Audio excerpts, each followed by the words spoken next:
Today, we're going to be taking a look at this. Now, I haven't actually tested this, but I bought it as a working unit that was demonstrated to be working. This is an HP 9111A graphics tablet.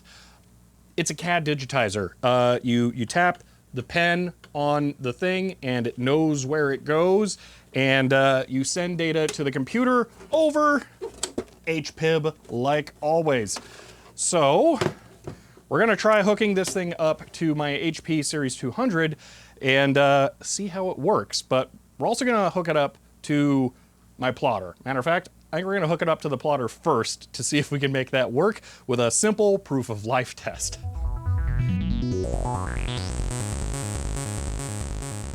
One interesting thing, I was reading about these before I even bought one because I wanted to make sure that I got everything I needed, was this. The pen disassembles, and when I say pen, in this instance, I'm not using the wrong language because this thing actually has a ballpoint pen ink cartridge in it. And it specifically has to be a metal ink cartridge that conducts all the way down electrically to a sensor in the pen itself. So I'm really glad I got this complete. And I'm also kind of hoping that this ink cartridge is out of ink because I never want to like literally write on it while I also use it as a digitizer. But we might test that first just to make sure that like I don't get anything on there because yeah, I would not want to mark it up. The reason I don't want to mark on this with a pen is because there is actually a plastic overlay here that you can use to hold a sheet of paper in between the actual digitizer surface and this to protect the paper from being marked on. This also gives you, I don't know if you're supposed to have a choice between a rougher side, so this is a non-glossy side, and this is a glossy side. I'm gonna put glossy side up for now. So let's say you wanted to trace something. What you would do is put it in here, and you can see how that's like perfectly sized to go paper in there. And then you would put the overlay on, all right? Make sure that stays aligned, which I'm not gonna do a great job here. And then that's held in place, and then you are free to follow along that without being able to draw on it. So I don't know quite what the intention is with the pen having ink. It just feels a little weird to me. While we're looking at the front here, actually, you can see there are groups of buttons, and I think the way this will work is you'll be able to read the state of whether or not the pen is pressing down in these button spaces is like menus on here. The way that the whole thing is intended to be used is you're supposed to like write a program that interfaces with this specifically over HPGL, and it has like different results it can return. It's really weird. I don't know exactly how to program it yet. I'm going to be bringing up the manuals for it when we get to testing it to actually program it, because it's a very different one. I still don't have CAD software. So we're going to actually just interpret raw HPGL to the screen, hopefully. So we'll see how that goes. But some other things we can see, and this I find really, really cool. This is like a super nice touch here. There are 4 LEDs here, all right? So I expect when we turn on the unit that the digitized LED will turn on when the pen touches the surface. The menu unit or LED will turn on when it's up top. Error LED will hopefully never turn on. But the line one will turn on once it has power, which, by the way, this thing's going to take 110 AC power into it because it's old. But here's a cool thing. So I'm gonna rotate the camera and move it here. These LEDs are inset into the plastic at an angle, so they are easier to see from the front of the unit. So when I'm standing farther back looking at it, I can see the fronts of the LEDs, but when I'm standing directly over it, they're kind of pointing away. It's a really weird, nice touch. All right, let's see if there is any ink in the pen. That would be a no. I'm gonna give it every opportunity possible here. I'm actually gonna dip it in a little bit of weak isopropanol. So if there is any ink stuck in the tip, that should dissolve it and have it spin the ball. Yeah, it feels like that thing's toast. Okay. Like I said, I do actually prefer that. All right, I'm gonna plug this thing in, and we're gonna see if it works. It should, since it was shown working in the auction. All right, I'm gonna flip the switch. It beeps. Really? Also, why is line not on? Maybe that's not for power. Okay, let's see. Do any of these light up? No.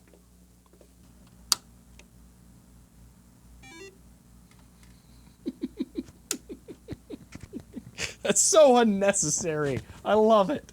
All right, I want to see if it works. So, it is plotter time.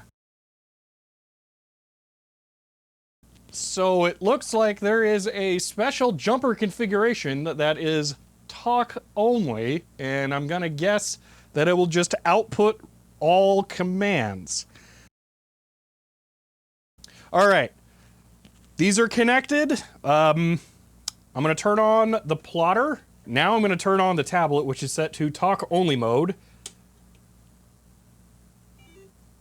All right.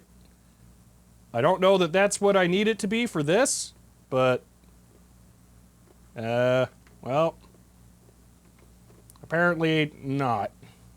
Okay, I apparently misread what the HP Museum was doing here. They have it connected to a 9816, which is the smaller Mini-Me Series 200 computer. I thought they had them directly connected. So, yeah, we're gonna have to skip to just using it with the computer, apparently. Thought we could just plug it into the plotter, but no. All right, to make it do at least something, before we try and connect it to the computer, I'm gonna try and run the self-test. So step one is turn it on. It makes the beep, all right? Then I flip the self-test switch on the back on and then off. And it should beep again. It did. Then I tap down here and then it should beep one more time. Okay. And that's it for the self-test. Oh, the light should have turned on too. You know what? I'm gonna turn it off, turn it back on, and then we'll check if all the lights are on. None of the lights are on. All right, since those LEDs didn't work, we are going to open this.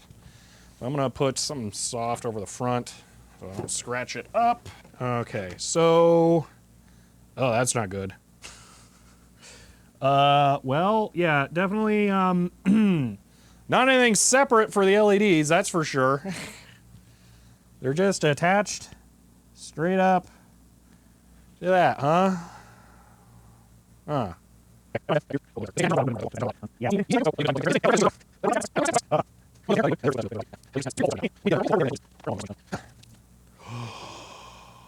Oh my gosh, I see exactly what happened. The whole thing got shunted over in transit, and it ripped the legs straight out of the LEDs. Wow, I should count myself lucky that the Digitizer works. So, we need new green and amber LEDs. Hopefully that's the only problem it has. Let's go ahead and replace these LEDs. Now, during this assembly here, I was able to reuse some 3mm green LEDs that I'd scrounged from something years ago, but I didn't have any 3mm amber LEDs. So just to test it, I'd put in some 5mm ones that I had already to know that it was actually going to work. And once I'd found that out, I went ahead and ordered some 3mm amber ones. So we're actually going to go ahead and skip to when I got those in and assembled those, and took a look at some other things with it before finally putting it together and giving it a real test. While I'm in here this time, I'm also going to attempt to fix these plastic, I guess they're just alignment posts. These snapped off from the shipping damage as well. So I'm going to mix up some epoxy and try and get both of those put back on.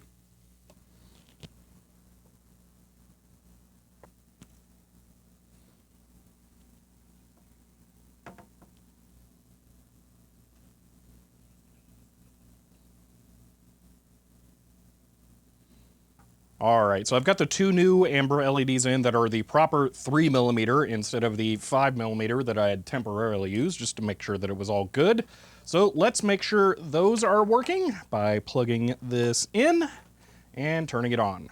Hey, perfect. Something else I found out while I was working on that is that the Digitizer surface is actually loose when you open it up like this. So it turns out those two posts that go down into there are the only thing that keeps this centered. So those are kind of more important than I realized.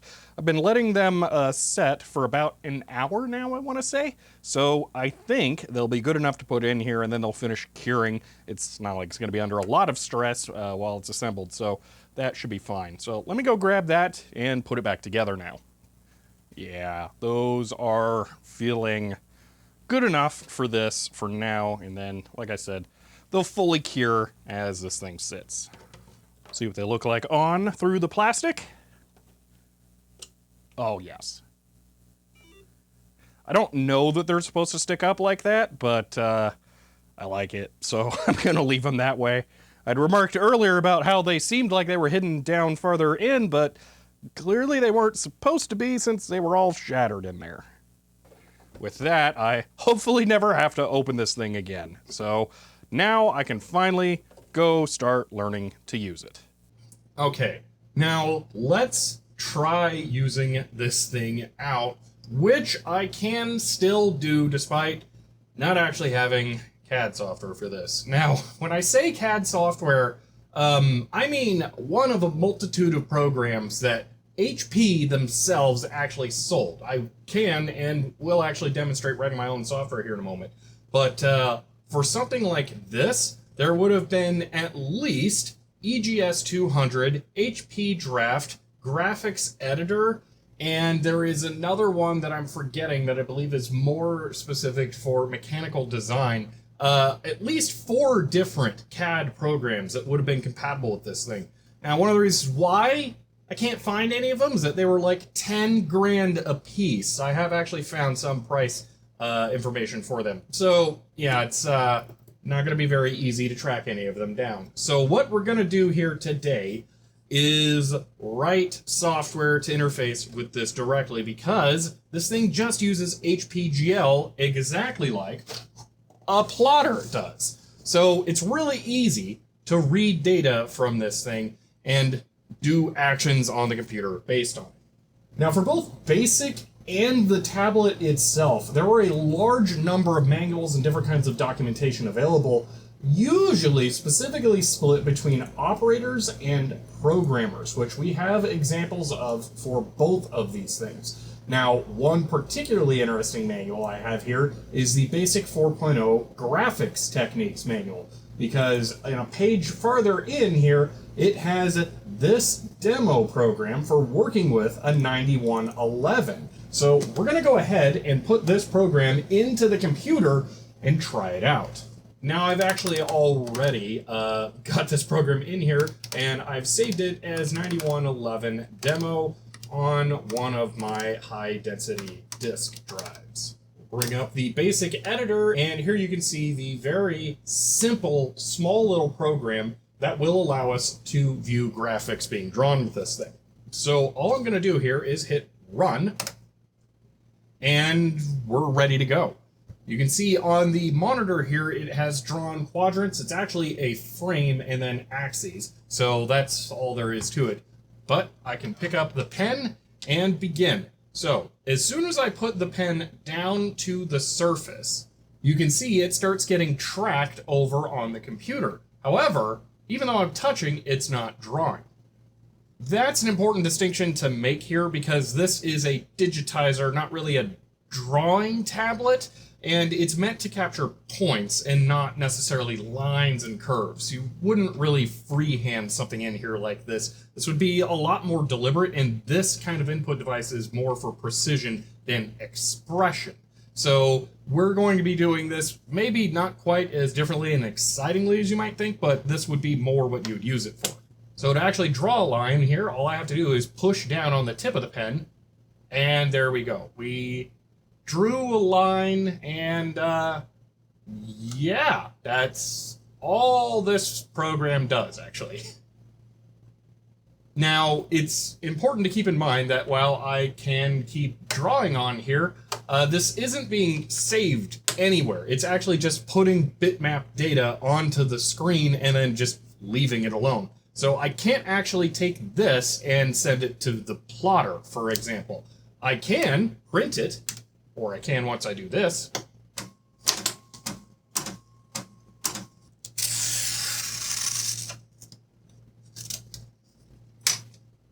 And there's the printout.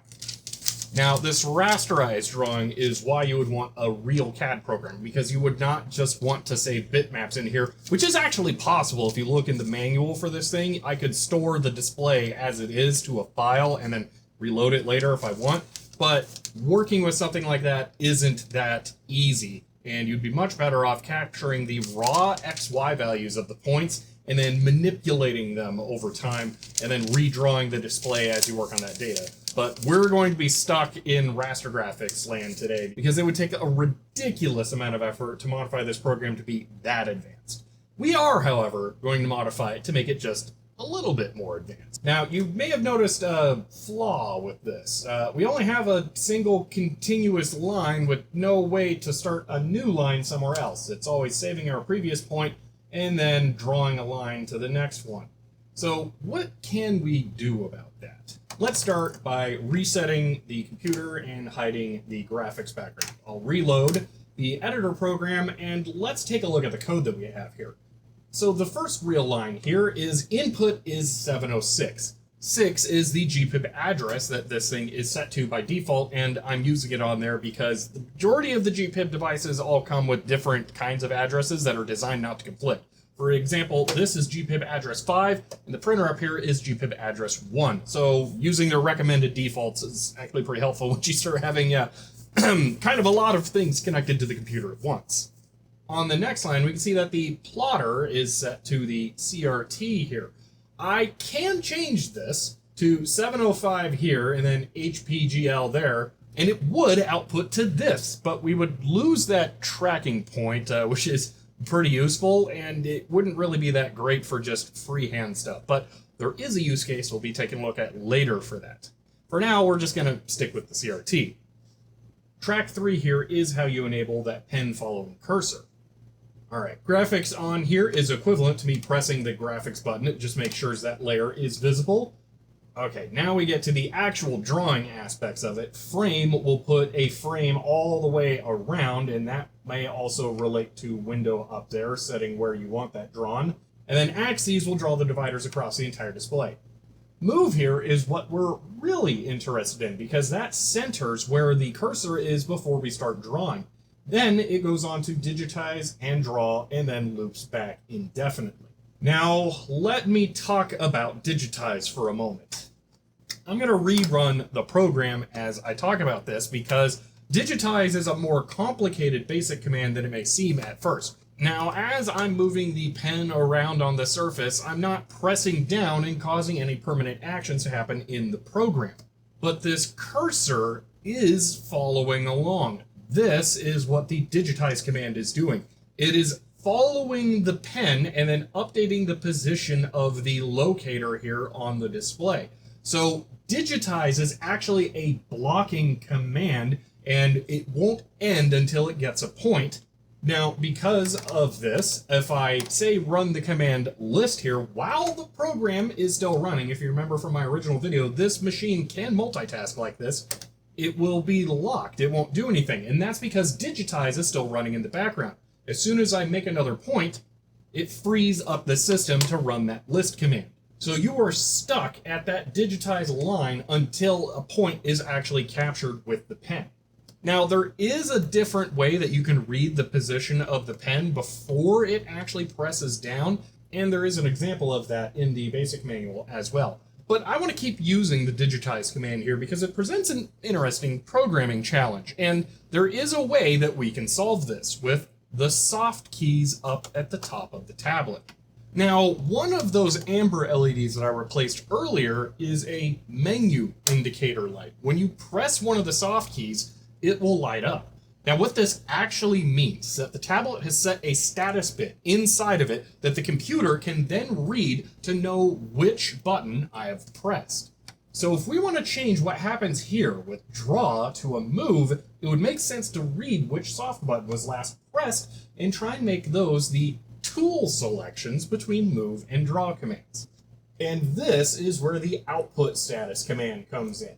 If you send the OS command to the tablet over HPID, then it will present a word back to the machine that you can read in and then check individual bits on to know what's going on with it.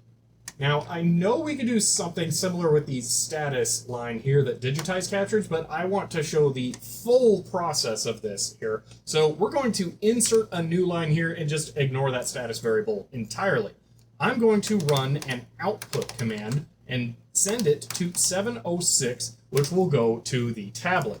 Now, all we're going to do is send OS to the tablet, and that will have it prep a value in its buffer that we then need to read back. So we will enter from 706 into stat. Now let's make it simple, and we'll just print stat every single time we read it. All right, running the program, we can see I can digitize, and we get values printed to the screen. Now there will actually be, two values there. I don't know what's changing between those two, but if I go up to the menu and press a button and then come back down, we can see that it changed, and those values are now different. If I go and press the same button again, it's cleared the menu light, and they are now back to the other ones. Now I'm going to go ahead and quit the program here, and just to make life a little easier, I'm going to print 912 minus 784, and we'll see that is 128.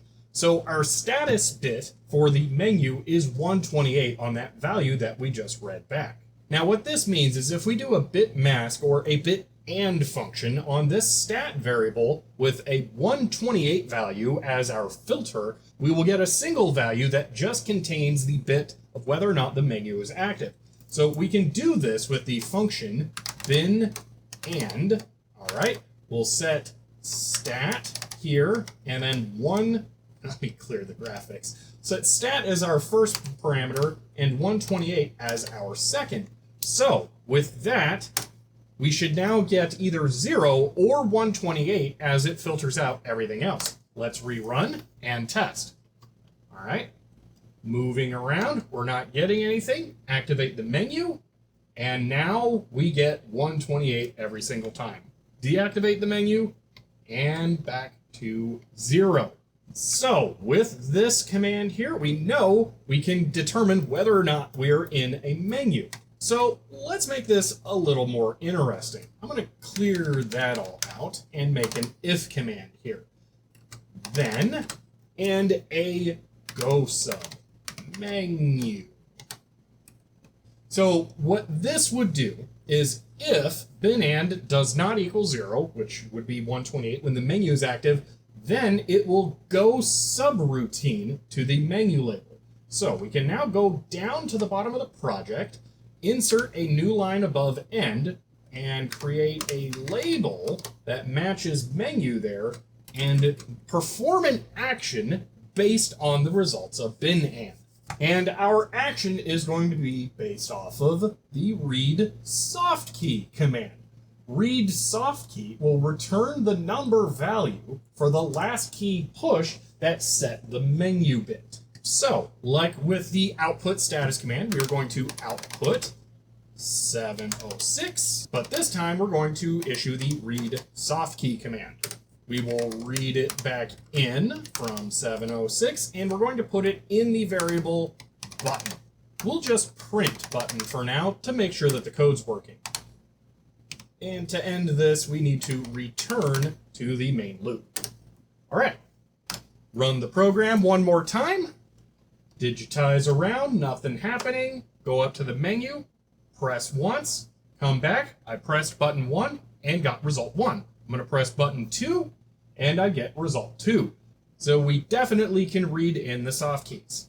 Now let's actually add some logic here. I'm going to go before all of the loops, and I'm going to set button equal to 1. And I'm intentionally putting spaces here so you can see something interesting. This programming environment, let me hide the graphics in the background, will actually format your code for you in the background. Kind of a weird and interesting thing. But we now have a default value for button, so we can rely on that. So here is a go sub, and that means that the program will go from here down to this, run everything here, and then come back. So at that point, we would know which menu button was last pressed if we set button down here. So we really don't need to print button here because we're overriding it, so we can go ahead and delete that for now. If we come back up here, we can set draw to be the default value if button equals 1. It would then draw x, y. Here we can actually split our logic if we set another line here with if button equals 2, then move x, y. All right, I'm gonna run the program, and if I start out at 1, I can move around and create the same continuous path, but if I press button 2, I can then come in here, and when I press down, nothing seems to happen, and I will go ahead and make a point inside of that spiral, come back up, press 1, and then I can go ahead and continue drawing a new line.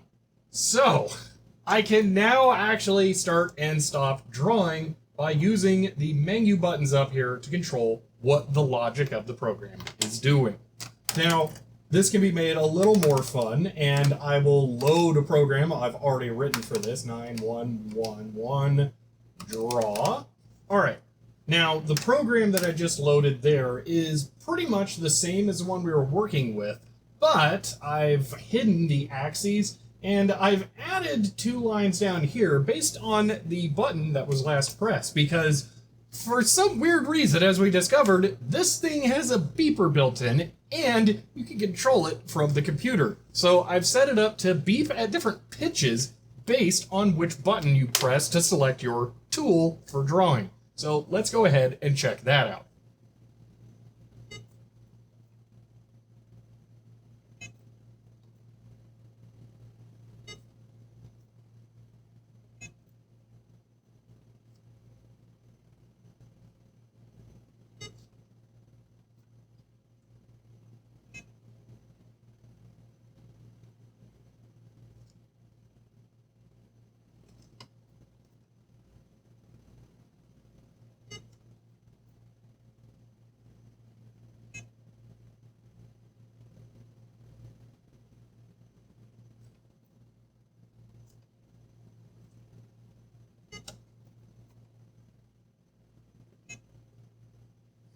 And there we are, drawing with the 9111 on the 98360 with a custom program. Unfortunately, that's about as much as I can easily demonstrate with this thing, because it would take a lot more work to try and make this, say, a fully parametric CAD program that saves data points and replots it. That would be hard. Maybe one day, if I can't find a CAD program, I'll spend enough time to actually do that. But for now, we're gonna stick with rasterization. I bet I could modify this one to be even better, though. I imagine it's possible to erase somehow, and as I mentioned, I know it would be possible to store and retrieve the actual bitmap graphics, so that could be done. And, you know, I bet I could actually even do color as well. I don't know if it stores bitmap color data or not, but that might be possible because it does do color plotting, so probably. But there is one thing I do want to modify this program to do, and that is plot. But as I mentioned, there are issues with plotting because we won't be able to see the cursor on the screen as we go along. So to solve that, we're actually going to trace something, and we might as well trace what I just drew. So let me get that printed. There we are, and then to use this, I just have to put it under the plastic sheet here, and then we can very easily trace over it. There's just 2 things I need to do now. One, prep the plotter, but I'll do that in a moment off camera. But first, I need to modify the program here. All right, before we start out, there's one more modification I want to make, and if it works out, you'll see it when I'm doing the tracing. All right, I'm gonna hit run. And that is clearly it ready to go. So, let's begin the tracing.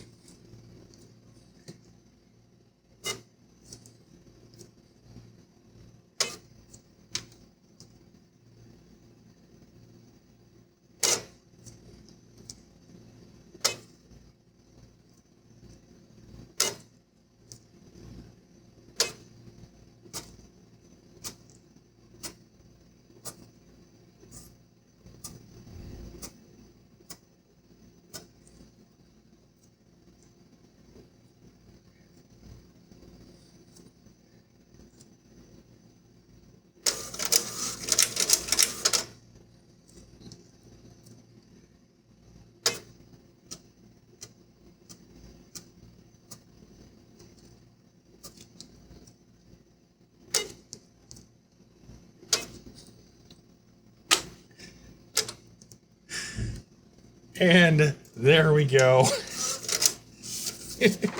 I added a color change in the middle. I think I could optimize this a little bit by adding a pen up command after every single draw. So I think I kind of want to try this one more time with that added, just to see what that would be like. Because, well, I mean, having it look like a constellation's cool and all, but I think we could do a little better. All right, final version.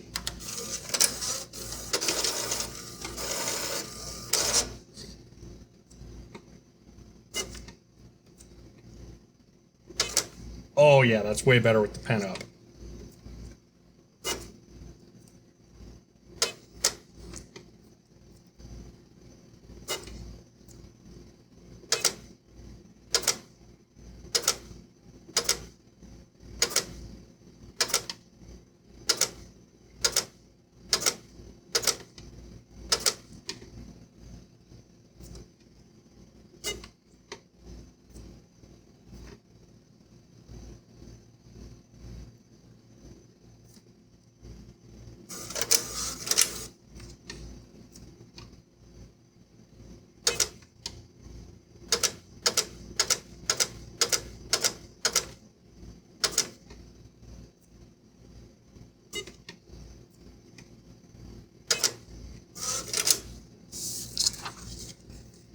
Not perfect, but still a lot better.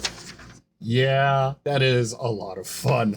I'm so happy I was able to pick this thing up and that it works so well. Just needing a little bit of repair. It wasn't too bad. And I have to say, a big shout out to the eBay seller for this thing, because I reached out to them after the shipping damage to just kind of let them know, like, hey, you might want to add more padding and stuff like this in the future. And they wanted to make it right with me, so I actually have an RS-232C card for this computer on the way now, thanks to them. So big shout out to Bort on eBay for just being really cool about this, and I appreciate that. But yeah, this thing, absolutely fantastic. I'm really, really happy to have gotten it working so well here. We got to check out all of the features that the actual tablet itself has. The digitizing, the soft menus, the pen here. It's so, I feel like we get the picture of how this would work. It's just, I have to hope one day I can find software to really make it shine. For now though, I might continue working on my own little drawing program in the background, but that's all I've got for the moment.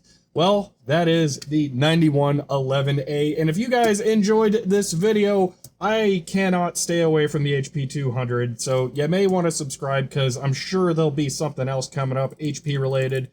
Actually, I know there will be. Tomorrow is going to be a very interesting day for me, but that's for another video. So you might want to subscribe to see what that's all about. If you want to help support the channel, I am on Patreon, but for now, that's it, and I'll see you next time.